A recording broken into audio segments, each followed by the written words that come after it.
tous ensemble. Parce que c'est ça l'élaboration, et c'est ça la responsabilité des politiques. C'est de fixer un cap, c'est de fixer un but, c'est celui de la transition, c'est celui de sortir du nucléaire, c'est celui de développer le renouvelable, c'est celui d'investir. Et tu as raison, la question nucléaire n'est qu'une question annexe d'une transition énergétique, comme la question industrielle automobile n'est qu'une question annexe d'un ensemble. L'ensemble, la réalité, c'est quelle énergie on veut en 2025. Donc, uniquement se focaliser sur le nucléaire si on ne se donne pas les moyens à côté de développer une industrie, ça ne marchera pas. Et donc, ce que je voudrais faire comprendre à nos amis de Greenpeace et à tous ceux qui sont sur ces logiques-là, c'est qu'on ne peut pas imposer par le haut une mobilisation citoyenne et un changement et les transitions. Ça ne marche pas, les écologistes savent depuis toujours que c'est par le bas qu'on arrive à créer les dynamiques et que ensuite, au sommet, les choses se passent. Les Grünen en Allemagne, ils ont mis, et Dany me l'avait expliqué, ils ont mis des années à convaincre le SPD d'abord à sortir du nucléaire et ils ont fait faire 2 congrès au SPD sur la question du nucléaire. Le jour où nous arriverons à faire ne serait-ce qu'un demi-congrès du Parti Socialiste sur la question de la sortie du nucléaire, le jour où FO, la CGT, la CFDT accepteront de parler sans parler systématiquement du chantage à l'emploi, de la question de la transition énergétique, de la question de l'avenir, de la question, eh bien oui, mais ce jour-là, nous pourrons progresser. Tu posais la question, Daniel, de savoir pourquoi les transitions énergétiques et quel bilan on peut tirer. Moi, je crois qu'il y a un seul bilan à ce stade qu'on peut tirer. Et il faut le dire.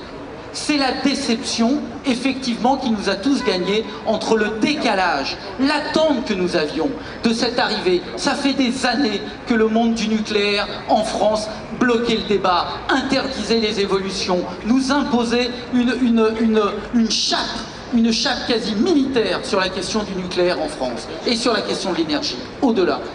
Et c'est vrai qu'on était extrêmement attentifs et qu'on nous a donné des trop beaux discours dans le cadre de la campagne électorale. Moi j'étais là aussi à FNE quand François Hollande a fait ses déclarations sur ce qu'il allait faire immédiatement. J'étais au Parlement européen parce que je suis un Européen convaincu, entendre le président de la République dire à quel point l'Europe lui était chère.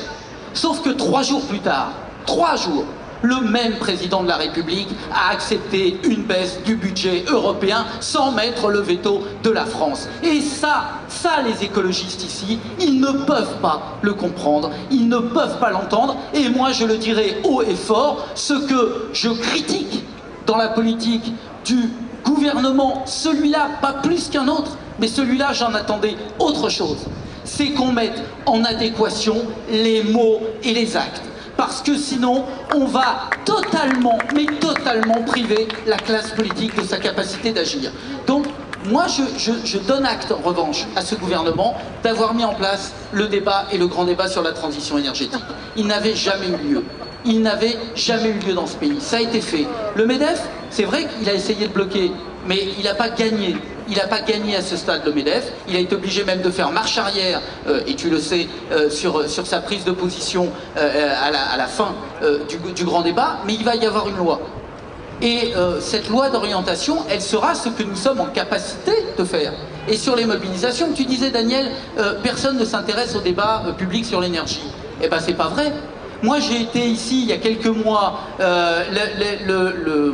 les militants de Marseille et le secrétaire régional de Marseille a fait un débat, une journée entière, un forum autour de la transition écologique en PACA.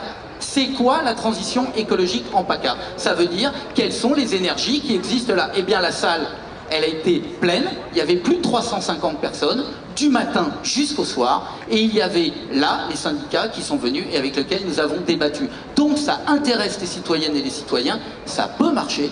La seule chose, c'est qu'il faut se donner la volonté politique de faire, il faut se donner le temps aussi. Les transitions, elles se font à la vitesse où la société, j'allais dire, est en capacité de les assimiler. Moi, la prochaine accident nucléaire, la prochaine catastrophe, ce sera quand? Exactement, ça veut bien dire qu'il faut sortir du nucléaire le plus rapidement possible.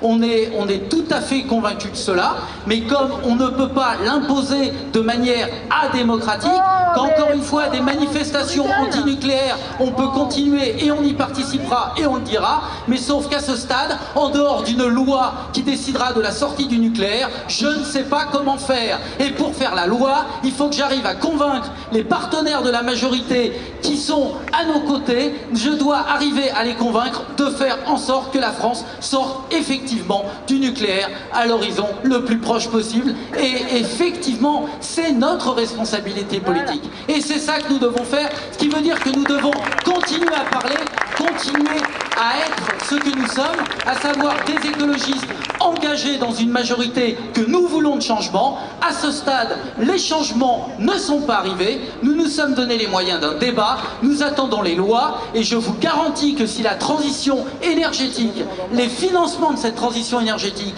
ne sont pas au rendez-vous du budget 2013-2014, alors on nous aura menti sur le fait que le nucléaire ne fera plus que 50% en 2025. Ça n'est pas possible. Il faut le faire maintenant. Et il faut qu'on le dise, en France comme en Europe. Et ça, c'est notre responsabilité commune. Voilà. Donc, c'est ça que je voulais dire sur la transition. Voilà, super, bravo. Bah, écoutez, il y a une sorte de miracle, c'est qu'on termine à l'heure. Incroyable! Grâce aux orateurs et grâce aux participants. Écoutez, je voudrais vous remercier tous. Moi, j'ai été très intéressé par ces tables rondes. Je dois dire que dans les sujets de satisfaction et de frustration qui ont été évoqués, il y en avait certains que je connaissais déjà parce que, on va dire, ils sont médiatiques, parce que les médias s'en emparent et les font vivre dans le débat démocratique. Il y en avait d'autres, mais je le savais déjà avant de venir, mais j'ai été intéressé que ce soit confirmé. Il y en avait d'autres dont les médias ne s'emparent jamais. Il y a un tas de choses qui ont été débattues dans ces deux tables rondes, là, dont les médias ne s'emparent jamais, et c'est bien dommage. Et c'est bien dommage. Donc, on verra bien les comptes rendus qui seront donnés dans les médias des 2 heures de débat qu'on vient d'avoir, qui sont, je pense qu'on peut le dire, assez uniques dans un mouvement politique. C'est quand même assez rare que dans un mouvement politique, on se dise les choses avec ce degré de... Alors, la franchise n'est jamais tout à fait totale, hein, avec aucun dirigeant politique, hein, et sans doute ici comme ailleurs, mais enfin, en tout cas directement. Et sans face à face, et je vous remercie à tous d'avoir participé, je vous remercie à vous de nous avoir écoutés, je vous souhaite une bonne soirée.